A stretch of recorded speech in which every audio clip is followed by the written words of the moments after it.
Good morning and welcome to Casablanca. My name is Caroline, and if you're just joining me, I'm travelling around Morocco for the next couple of weeks with my other half Andy and also a newfound group of friends as I'm doing an Intrepid tour. This morning we all got in a whole load of Grande Taxis and took them to the Casablanca train station, and we've hopped on a train that is going to be taking us just up the coast to Rabat. It's just over an hour on the train, and I think it's 40 dirhams for us to be able to get up to the city, and we're going to have a little bit of time to explore up there before we then get on a much longer train journey across to Meknes. We'll hop in a couple of taxis there, and then we're going to be going along to Moulay Idriss, so I'll take you on our little adventure today.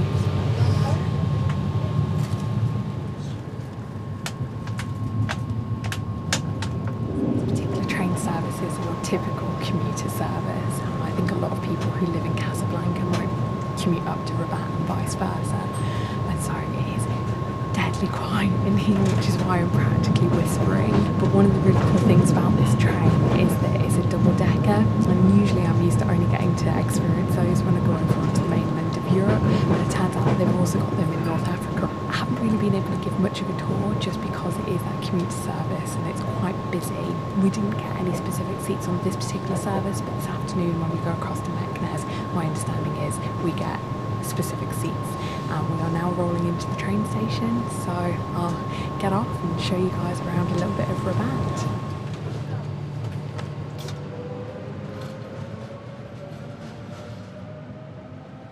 That was a little bit interesting to say the least. I think between all of us we've got so much luggage trying to get it off, and of course it was all piled up at the doors that everyone needed to use in order to get off into the station platform. And then there were another couple of ladies who aren't in our group, and they almost got stopped on the train, and people were having to heave back open the doors in order for them and their luggage to get off. After having got off the train at the main train station, there were so many police officers and so many army officers everywhere, and if there's one thing that I do know, it's like that you should never be filming or photographing anyone official.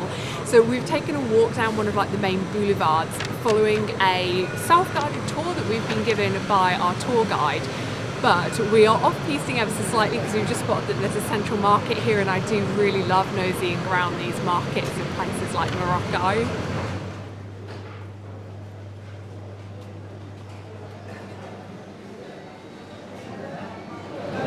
First impressions, Rabat just seems like a million miles away from Casablanca.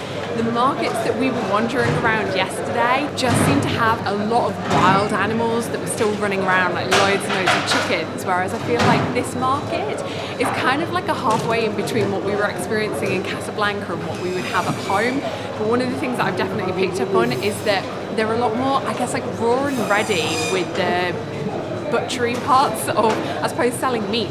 And I think as a nation, as Brits, we've almost become desensitized to it, and we're walking through the market, we've just seen two men with a rabbit and with like all of their strength, like pulling off all of the skin. You know, I'm saying, like, we as a nation, we've become desensitized to it, and I think that if you've got a problem with that, you need to become a vegetarian or a vegan. And it's just absolutely fascinating walking through here. We're also seeing a lot of things that we just don't have in butchers back home in the UK either. But as I say, it's different to the UK, but also really, really different to Casablanca. This is so cool.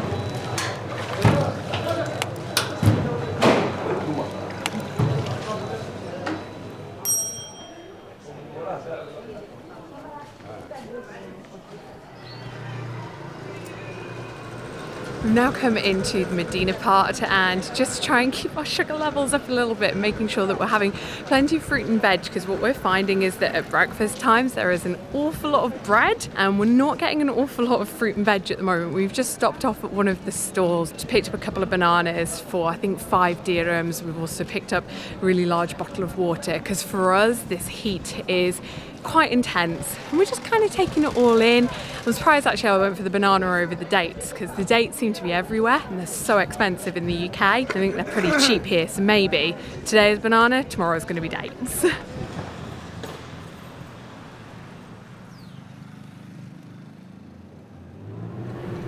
The Kasbah was built back in 1150, originally as a fortification for the city, but then in the early 1600s, Philip III pushed all Muslims out of Spain.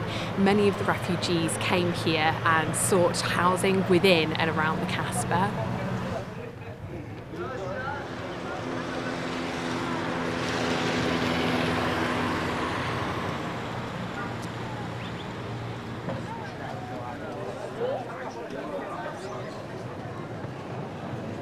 Very short but sweet look around Rabat. We have gone and had a really quick lunch of a chicken and olive and lemon tajine, which is like a super traditional Moroccan dish. We've come back down into the train station. I think we've only got a few more minutes until our train turns up.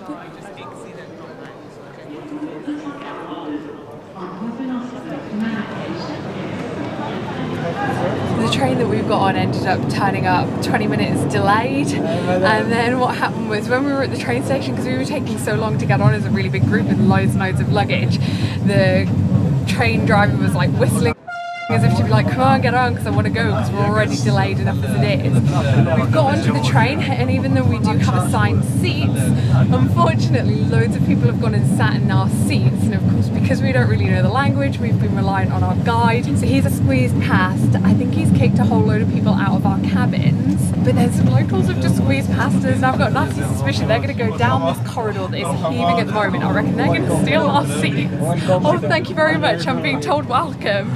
And yeah, so more people are coming, so I'm going to wind this up and hopefully we can get some seats in a second.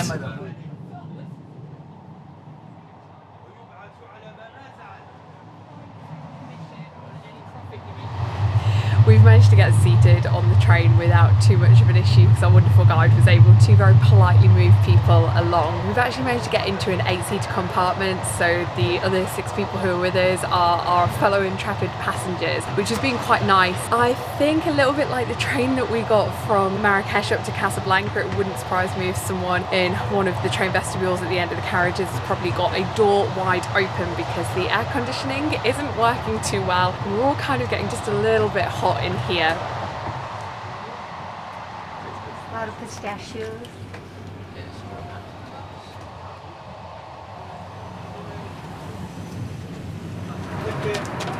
This is our bag, right guys?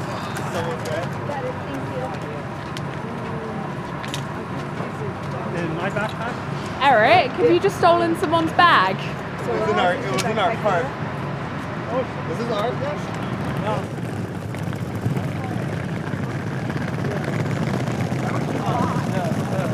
I wasn't expecting that. We've arrived into the Gare de Meknes, and we are now going to be heading out front to try and find a few more Grande Taxis to be able to take us up to Moulay Idriss.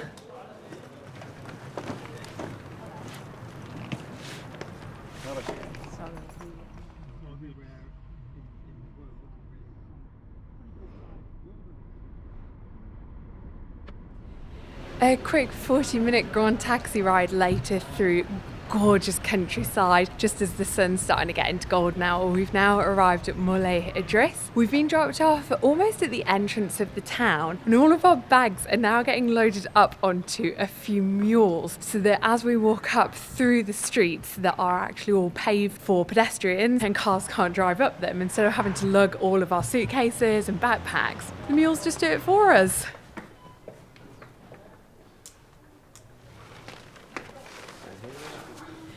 So whilst the bags have been offloaded and put into the guest house, we haven't even bothered to check in because this sun is almost at the point of setting, and we are now walking through the town of Moulay Idriss, trying to get up to what is supposed to be quite a spectacular viewpoint, and I'm guessing you really want to be up at that viewpoint for sunset.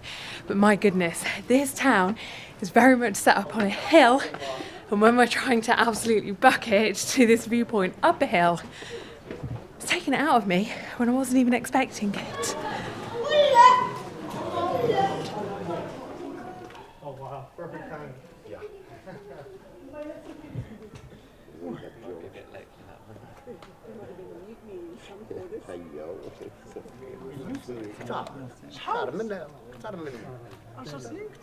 So we've been brought into what can only best be described as like the oven, and it's basically a bakery. So just through there you have got a fire going on, and there's a gentleman who's been putting bread in and then bringing out the cooked bread, and we've got a whole shelf load of bread, and obviously you've got all of the logs in order to be able to feed the fire. And what I've learned is that unlike a bakery back at home, people on a morning will bring their raw dough that will get baked for them, and then they can come back later on. But also what our guides were explaining is that our generation, like the younger people, they don't come first thing in the morning. They tend to be a bit lazy and come a little bit later on in the day, and it tends to be the older people who tend to come first thing in the morning.